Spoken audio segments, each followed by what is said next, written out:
For just over a year, I've buried myself into making these YouTube videos. It's been an escape, something to focus on when life felt overwhelming. But I have this bad habit of telling myself that I'm a failure and that my efforts aren't enough.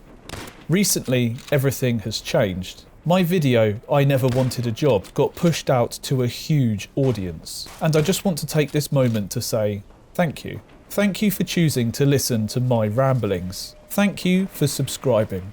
Not once did I ever think that I'd become a gaming commentary channel. At first, I didn't even want to upload these videos here.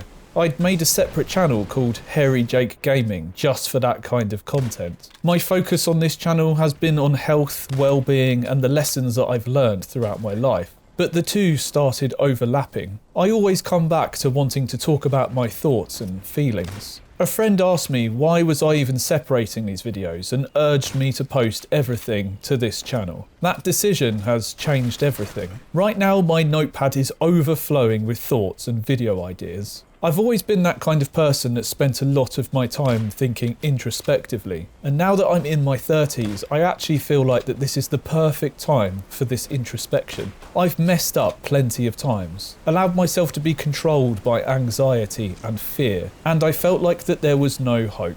But I've also learnt ways to mitigate these feelings. While I still struggle with them today, it's much better than before.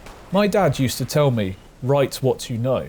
For the past year, I thought writing about my health and fitness journey was my purpose. But over time, I started to turn back to writing about my past thoughts and experiences. And now I just can't stop writing. When I was around 10 years old, I was with one of my dad's friends and he said to me that I walk around like I have the weight of the world on my shoulders. These words have always been stuck in the back of my mind since he told me this. I think at the time he saw in me what I see now. I was a scared and lost person, ruminating on my own perceived failings and punishing myself for that. Working in an educational setting has also shown me that the scared and lonely teenager that I used to be is not alone. When we're going through these feelings, it feels like that no one else could feel this way. Like no one will understand how you're feeling. We all need someone to talk to, someone to help us through the hard times. The overwhelming amount of comments that I've been getting has been unbelievable. I just can't keep up with it now, and honestly, it's been completely overwhelming. A local legend and 7 times world kickboxing champion, Ed Lofts, once taught me about the parasympathetic and sympathetic nervous systems. In other words, rest and digest versus the fight or flight. Right now, the sheer number of people talking to me has put me in full-on fight or flight mode. I woke up feeling scared, but also energized and hopeful all at the same time. I know now that I need to set some sort of boundaries for myself because last night I caught myself ruminating on a few of the negative comments. It's human nature to fixate on the negative, even if it is just the 1%.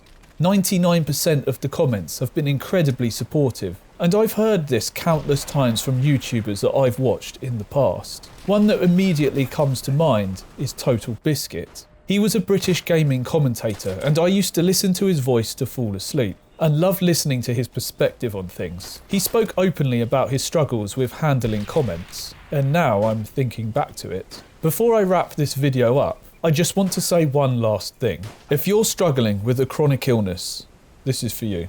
This might seem out of nowhere, but I live with inflammatory bowel disease, and I know just how isolating it can feel. Just know that you're not alone. Again, thank you so much for listening, and I hope to see you in the next video.